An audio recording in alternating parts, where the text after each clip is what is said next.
Changing of base के अंदर late से कि आपके पास यहां पर एक बेस जो थी वो क्या थी, लॉग 10 थी, और इसमें आपने कन्वर्ट किस में करना है, लॉग 8 में कन्वर्ट करना है। सही है। बाकी इसके साथ कोई ना कोई वैल्यू होगी, यहाँ पे भी कोई ना वैल्यू होगी, यहाँ पे भी कोई ना कोई वैल्यू आपके पास होगी। सही। अब आप क्या काम करोगे जरा समझना, जो मैं फॉर्मूला लिखवाने जा रहा हूँ, जो आपको हेल्प आउट करेगा सॉल्यूशन में। फॉर्मूला ही ये है बेटा, लॉग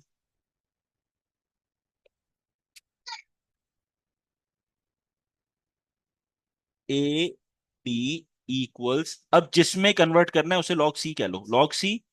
और ये जो आपके पास बेटा है, इसे आप न्यूमरेटर में लिखोगे तो ये हो जाएगा log C B divided by log C, और यहां पे जो है वो ए सब्स्टिट्यूट कर दोगे। ठीक है। अब यहां पे log c क्या चीज है, c वो बेस है जिसमें कन्वर्ट करना है। ठीक है।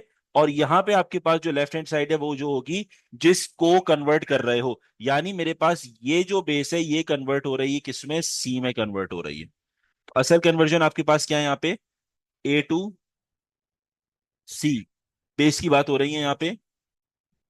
तो a टू c जो है ये कन्वर्ट आपके पास यहाँ पे हो रहा है। अब क्वेश्चन को थोड़ा सा समझो। लेट्स से कि मेरे पास एक क्वेश्चन आता है, find the value of log 8 11। तो बेसिकली मैं ये आपसे कह रहा हूं कि log ए बी आपको गिवन है, which is equals to log C B over log C A. सही है। अब यहां पे हमारे पास ए की वैल्यू अगर मैं कंपेयर करता हूं log 8 11 और log ए बी, क्योंकि ये दोनों आपके पास यही वैल्यू होती है जो लेफ्ट हैंड साइड से आप कन्वर्ट कर रहे हो इनटू राइट हैंड साइड पे। ठीक है। तो ए की वैल्यू यहां पे क्या हो जाएगी, 8, और बी की वैल्यू क्या हो जाएगी यहाँ पे, 11 हो जाएगी। सही है। अब यहां पे क्योंकि उन्होंने नहीं लिखा हुआ कि किस बेस में कन्वर्ट करनी है, तो जब नहीं लिखा हुआ होता तो आपने एक चीज अज्यूम करनी है कि कन्वर्ट किस में, ये बेटा मैं एक्स समझाने के लिए पार्ट लिख रहा हूं, क्वेश्चन का हिस्सा नहीं है। सही है। जब नहीं लिखा हुआ होगा, सिर्फ सिंपल ये कह रहा है find the answer of log 8 11, तो भाई मैं किस बेस में कन्वर्ट करूं, तो इट्स क्वाइट ऑब्वियस कि आप जो है वो लॉग 10 में कन्वर्ट करोगे। ये याद रखना है इस बात को। सही। सिर्फ समझाने के लिए, ये क्वेश्चन में मेंशन नहीं होगा। अब मेरे पास जो सी है वो बेसिकली क्या है, यहाँ पे 10 है। ठीक है। जिसमें कन्वर्ट करनी है वो हमेशा क्या होता है, सी होता है। तो यहां लिख देते हैं कि C will always be the required base. याद रखना ये बात, सी कौन सी होती है, रिक्वायर्ड बेस होती है।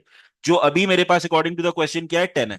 अब मैं वैल्यू अगर सब्स्टिट्यूट करता हूं ये क्या बनेगा, log 8 11 इक्वल्स log 10, सी की जगह 10 आ गया, बी की वैल्यू क्या बेटा 11 डिवाइडेड बाय log 10, और ए की वैल्यू आपके पास यहाँ पे क्या है, 8 है।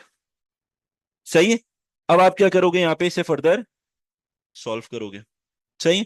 जब आप इसे कैलकुलेटर में रख के सब्स्टिट्यूट करोगे, log 10 11 डिवाइडेड बाय log 10 8, तो आपके पास जो फाइनल आंसर आएगा after simplification you will get 1.15। ये आपके पास फाइनल आंसर आ जाएगा। अब कन्वर्जन चेक करो, हमारे पास जो बेस है वो कौन सी है बेटा, log 2, यानी 2 से मुझे कन्वर्ट करना है, किस में कन्वर्ट करना है, 10 में कन्वर्ट करना है। सही है। क्योंकि मुझे आंसर इसी का चाहिए, लेकिन जो है वो बेस मैं चेंज करके जो है वो फाइंड आउट करूंगा चेंज ऑफ बेस के थ्रू। तो फॉर्मूला आपके पास क्या होता है चेंज ऑफ बेस का, log A B equals log C B divided by log C A. अब यहाँ पे ए की जो वैल्यू अगर मैं कंपेयर करता हूँ बेटा, ये आपके पास टर्म और ये जो है लेफ्ट हैंड साइड पे हमेशा लिखी जाती है, तो कंपैरिजन करोगे तो हो जाएगा ए की वैल्यू 2, बी की वैल्यू 19, और C is your required which is basically equals to 10। अब मैं वैल्यूज अगर सब्स्टिट्यूट करता हूं तो log 2 19 equals log 10 19 divided by log 10 2 आपके पास आ जाएगा। अब आप इसे फर्दर सिंप्लीफाई करोगे बेटा, तो log 10 19, इसका आंसर है बेटा आपके पास 1.278 डिवाइडेड बाय log 10, और वैल्यू आपके पास 2, तो इसका आंसर है 0.301। तो log 2 19 equals 1.278 divided by 0.301 which is equals 4.245। ये आपके पास फाइनल आंसर आ जाएगा बेटा। अब क्वेश्चन नंबर 3 बेटा, हमारे पास एक्सपोनेंशियल है। प्रीवियस टू क्वेश्चंस किसमें थे? लोगैरिथम फॉर्म में थे, आपने डायरेक्टली फॉर्मूला अप्लाई कर दिया। लेकिन यहां पे हमारे पास 8 raise to the power x equals 14 है मेरे पास। तो सबसे पहला काम क्या करेंगे आप यहाँ पे जो है वो logarithm on both side apply करोगे, log 8, ठीक है। और क्या हो जाएगा? 8 raise to the power x equals log 8 14। ये आपके पास हो गया। तो x का आंसर क्या है? log 8 14 मेरे पास यहाँ पे आंसर आ रहा है। सही है। अब मैंने क्या काम करना है? अब इसके अंदर थोड़ा सा समझो। यहां पे अगर मैं सिंपल बात करता हूं, ये मैंने क्वेश्चन किस तरीके से सॉल्व किया, नॉर्मल जैसे हमने चेंज ऑफ बेस से हट के बात कर रहे थे कि हम जो है वो यहाँ पे अगर लोगैरिथम की बेस और एक्सपोनेंशियल की बेस सेम करेंगे, डायरेक्टली मेरे पास वेरिएबल नीचे उतर जाएगा और मैं इसको कैलकुलेटर में सब्स्टिट्यूट करके आंसर फाइंड आउट कर सकता हूं। ठीक है। इसका लेट सपोज आंसर जो है वो आपके पास क्या आ रहा है?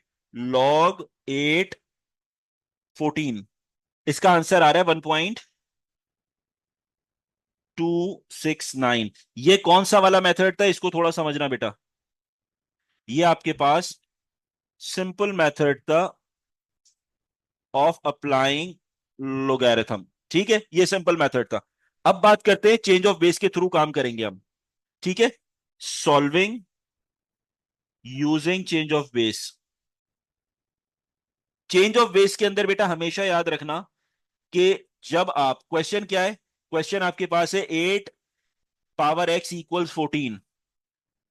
8 पावर x इक्वल्स 14, इसका मतलब है मुझे लोगैरिथम तो लगाना है, लेकिन लोगैरिथम की अब बेस जो है वो मैं 8 नहीं रखूंगा। ठीक है।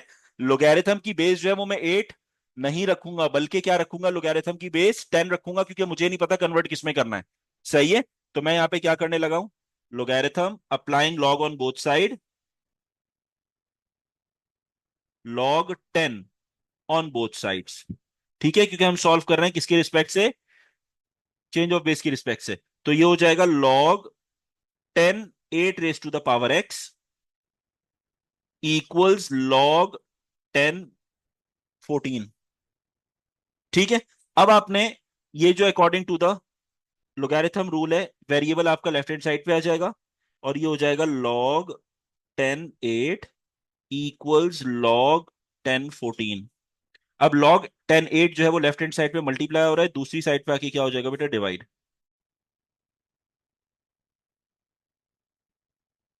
अब देखो क्वेश्चन मेरे पास वापस वही बन गया जैसे चेंज ऑफ बेस के अंदर हम जो है वो 10 की फॉर्म में क्वेश्चन लिख रहे थे, ये देखो वैसे ही क्वेश्चन आपके पास यहाँ पे आ गया।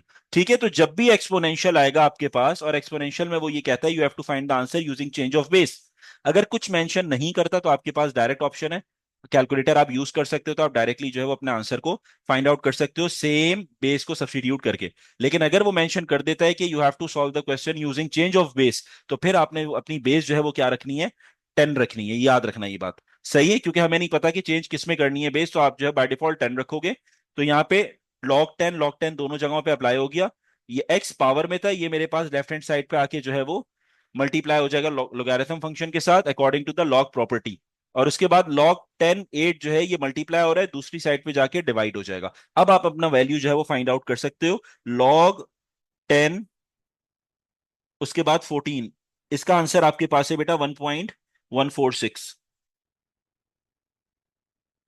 डिवाइडेड बाय log 10 8, ये आपके पास क्या आ रहा है? 0.903। तो x का फाइनल आंसर बेटा आपके पास आ गया 1.146 divided by 0.903, which is equals 1.269। ये आंसर 1.269 और ये आंसर चेक करो बेटा, एग्जैक्ट 1.269। आंसर दोनों से सेम है, लेकिन मेथड क्या है? डिफरेंट है। ये वही वाली बात है कि we have simultaneous equation, we have the two methods. होते तो तीन है लेकिन दो मेथड्स हैं। For example elimination and substitution, elimination से करोगे तो भी आंसर सेम आएगा, सब्स्टिट्यूशन से तो भी सेम आएगा। लेकिन अगर कोई फिक्स कर देता है कि you have to solve simultaneous equation using substitution only, तो आपने फिर एक ही मेथड यूज करना है। सेम गोज फॉर हियर कि यहाँ पे दोनों मेथड है। सिंपल मेथड क्या है?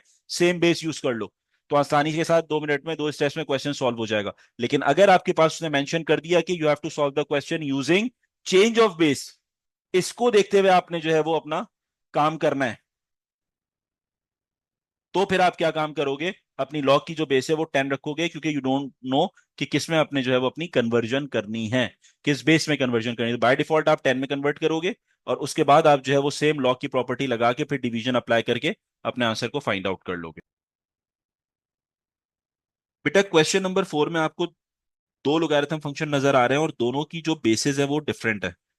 सही है, दोनों की बेसिस डिफरेंट है और क्वेश्चन एक ही है मेरे पास। तो इसका मतलब ये कि मुझे इसी क्वेश्चन के अंदर चेंज ऑफ बेस का फॉर्मूला यूज करना है। क्वेश्चन अराइज ये होता है कि कौन सी वाली बेस को किस में चेंज करूंगा। लेट्स से कि मेरे पास एक बेस 2 है और एक बेस x है, तो 2x में चेंज होगी, या फिर x वाली जो बेस है ये 2 में चेंज होगी। ये क्वेश्चन अराइज होता है। तो हमेशा याद रखना कि जो आपके पास बेस x होती है वो हमेशा चेंज होती है। सही है, तो आपके पास ऑलवेज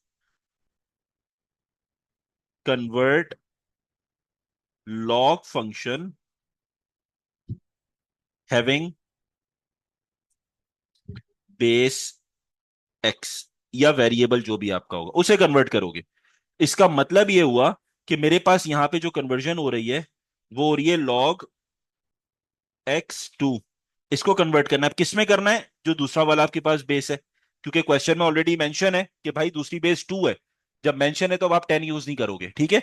तो 2 में कन्वर्ट करना है, तो इसका मतलब यहाँ पे जो c की वैल्यू हो गई वो क्या है, यहाँ पे 2 है। ठीक है, तो अब मैं यहाँ पे अगर सब्स्टिट्यूट करता हूं तो log c यानी log 2 विद दिस b, ये b है, डिवाइडेड बाय log 2, और फिर x आ जाएगा यहाँ पे।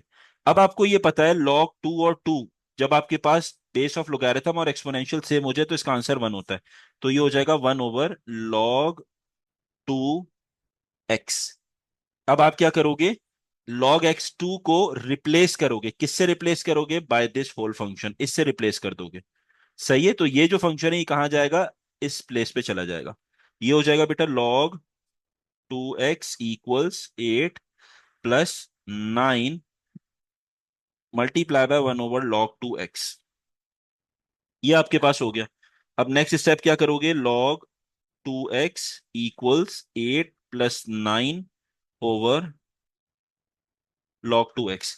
अब हम क्या करते हैं, इंस्टेड ऑफ फर्दर सिंप्लीफिकेशन मैं पहले अपनी इक्वेशन को सिंप्लीफाई करता हूं। कैसे, log 2x को मैं एक वेरिएबल सपोज कर लेता हूं, let's say t, and name the equation as a। अब मैं अगर सब्स्टिट्यूशन करूंगा सो t = 8 + 9/t। अब मेरा क्वेश्चन बहुत आसान हो गया। अब मैं एलसीएम ले लूंगा, सो it will become t² = 8t + 9। Quadratic equation आपके पास यहां पे बन गई। सही है, तो ये हो जाएगा बेटा t² - 8t - 9 = 0। तो अब यहाँ पे फैक्टराइजेशन क्या होती है कि we have to find the two numbers which will give you 9 after multiplication and 8 after subtraction, subtract होने पे। So 9 times 1 is 9 and 9 - 1 will give you 8। तो t² - 8t - 9 = 0 बनेगा, t² -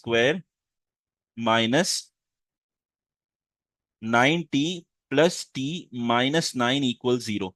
so taking t common, तो ये हो जाएगा t - 9 + 1 आ जाएगा, क्योंकि लास्ट टू टर्म्स में से कुछ कॉमन नहीं है, तो ये बन जाएगा t - 9 again = 0। So we have the values of t, t = -1 and t = 9। Brackets दो हैं, मैंने एक स्टेप बेटा डायरेक्ट किया है, लिख देता हूं। एक t - 9 का ब्रैकेट आएगा और एक आएगा t + 1 = 0 का ब्रैकेट। अब आप दोनों को जब इक्वेट करोगे तो t का एक आंसर -1 है और t की एक वैल्यू 9 है। सही। फंक्शन हमारे पास क्या था, फंक्शन हमारे पास है log 2x = t मेरे पास है। सही। अब अगर मुझे इसकी सॉल्विंग करनी है तो सबसे पहले तो अपने लोगारिथम फंक्शन को रिमूव करूंगा, तब जाके मेरा एक्सपोनेंशियल का इसका x का आंसर आएगा। और रिमूव करने के लिए I have to apply exponential on both sides. Apply exponential function on with base 2, ये बहुत इंपॉर्टेंट है, ऑन बोथ साइड। बेस 2 क्यों, क्योंकि लोगारिथम की जो बेस है वो आपके पास क्या है बेटा, सेम है। सही है, तो ये हो जाएगा log 2 और 2 raised to the power x बन जाएगा, equals again 2 raised to the power, अब ये t जो है वो पावर बन गया। अब आपने क्या करना है, x को जो है वो according to the log property यहाँ उतार लोगे लेफ्ट हैंड साइड पे, so it will be x and log 2 and 2 will give you 1 equals 2 raise to the power t। ये आपके पास एक्सपोनेंशियल फंक्शन है। अब आप वैल्यूज डायरेक्टली सब्स्टिट्यूट करते हो। लेट्स से कि first of all if you will substitute the value of t equals -1, तो हो जाएगा बेटा x equals 2 raise to the power -1, so it will be x equals 1/2। ये आंसर आ जाएगा। And if you talk about the second one, तो ये हो जाएगा आपके पास the value of t is 9, तो हो जाएगा x equals 2 raise to the power 9, आपके पास आंसर आ जाएगा। सही, जब हम वैल्यू को जो है वो कैलकुलेटर के थ्रू सॉल्व कर लेंगे, तो 2 रेज टू द पावर 9 बेटा आपके पास हो जाता है 512। तो x का आंसर आ गया बेटा 512। This is how you find out the value of your unknown variable given in a question. Clear?